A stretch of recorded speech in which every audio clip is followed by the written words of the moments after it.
El capítulo 10 de San Lucas recoge la llamada parábola del buen samaritano, que es la que se proclama en este evangelio, en el evangelio de este domingo 15 del tiempo ordinario. Son muchas las cosas que podríamos referir de esta parábola, pero voy a, de una manera breve y concisa, hablar de tres aspectos del evangelio. En primer lugar, démonos cuenta de que esa escena esa parábola que Jesús refiere ha sido introducida por una pregunta, por la pregunta de un maestro de la ley que se dirige a Jesús y le dice: Maestro, ¿qué tengo que hacer para heredar la vida eterna? Entonces, qué importante es que existan preguntas, porque la no existencia de preguntas pues denota un corazón indiferente. Dios nos ha creado para que conozcamos la verdad en plenitud. Es bueno y es deseable que existan preguntas en el corazón del hombre. Pero, sin embargo, esta pregunta escondía una trampa. No era una pregunta limpia, porque dice que le preguntó para ponerlo a prueba. Entonces, yo creo que la primera cuestión que deberíamos de reflexionar ante la palabra de Dios de este domingo es: ¿en mí existe un deseo verdadero de conocer a Dios? ¿Existen preguntas que denotan el deseo de conocer en plenitud la revelación de Dios?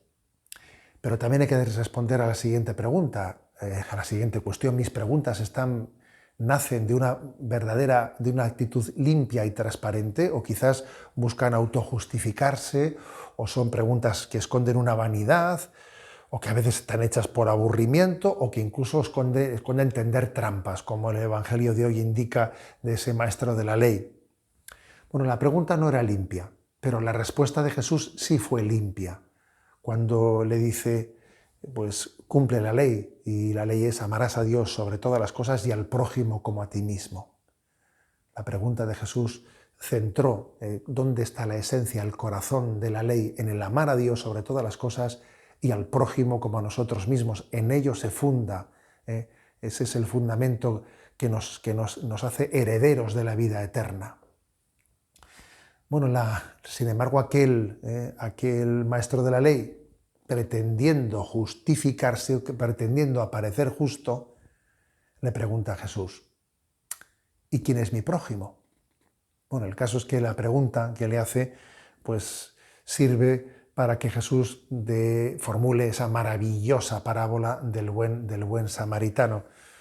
Una maravillosa parábola en la que se subraya, especialmente, fijaros que la pregunta es: ¿quién es mi prójimo? Pues que aquel sacerdote y aquel levita que, bajando de Jerusalén a Jericó, se habían encontrado con un hombre apaleado y habían dado una vuelta porque estaban atareados, porque tenían que ir al templo a servir, tenían que ir a hacer cosas buenas, y entonces habían dado pues una vuelta, habían hecho como si no habían visto a aquel hombre apaleado porque tenían que hacer cosas. Se habían equivocado profundamente, porque es que su prójimo era el que se habían encontrado. Y si pensaban ellos que su prójimo era el que les esperaba en el templo o en los cometidos a los que se hubiesen comprometido, se equivocaban. El prójimo no lo elegimos nosotros. El prójimo es Dios el que lo pone en el camino de nuestra vida. Es una gran lección. Es una gran lección. Eso lo entendió el buen samaritano, que también tendría cosas que hacer, pero entendió que su prójimo era el que había aparecido en el camino de su vida. Esta es una gran lección, porque nosotros tenemos el riesgo con frecuencia de pretender elegir nuestro prójimo, y tenemos el peligro de elegir un prójimo más lejano por no responder al prójimo más cercano. Existe ese riesgo.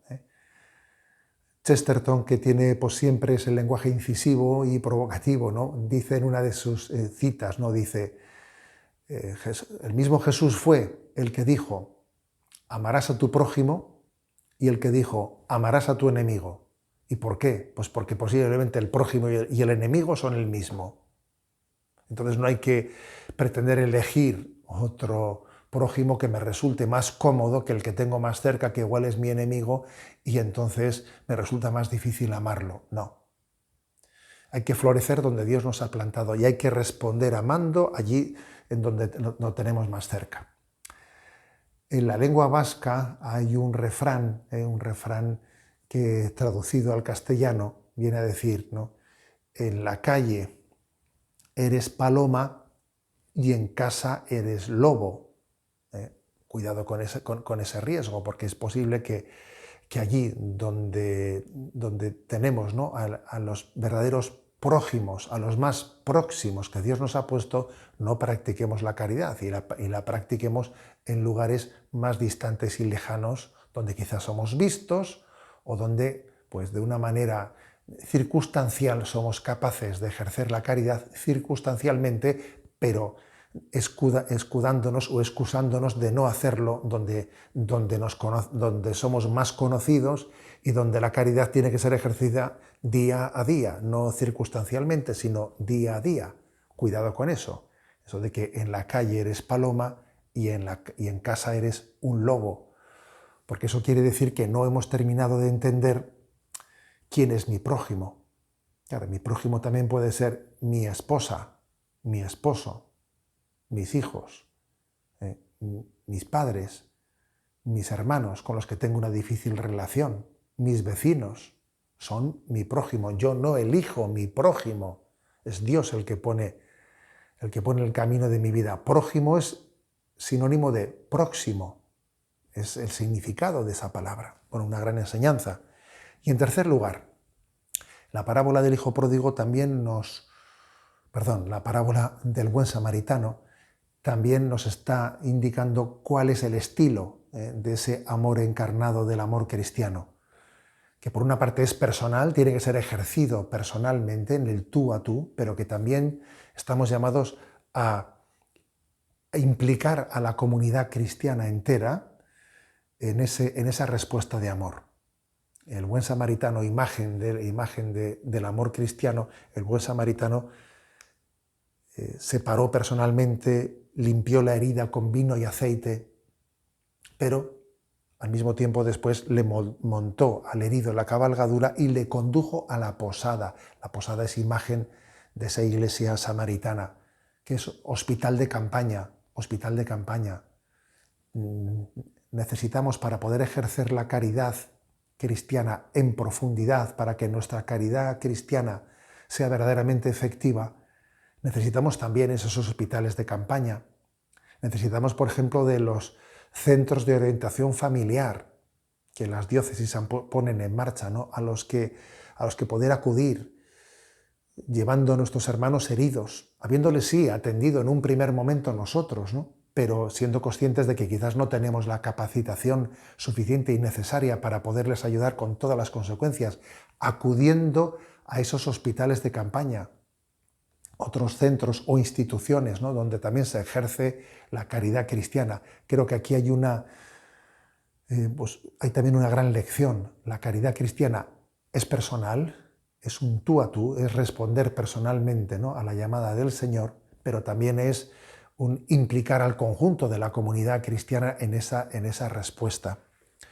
Y la parábola, el Evangelio termina diciendo: ¿quién es el que practicó, quién es el que fue verdaderamente prójimo? Bueno, pues el que practicó la misericordia, ¿no? Y entonces dice el Señor: bueno, pues anda y haz tú lo mismo. Tú, ese maestro de la ley que ha venido a hacer una pregunta de ¿qué tengo que hacer para heredar la vida eterna? Pues venga, anda, ve y haz tú lo mismo. ¿Qué quiere decir eso? Mira, menos palabras y más obras. Anda y haz lo mismo. No te escudes en disquisiciones teóricas, sino que ama, y ama de una manera concreta. Como decía San Ignacio, el amor se expresa más en las obras que en las palabras. Anda y haz tú lo mismo.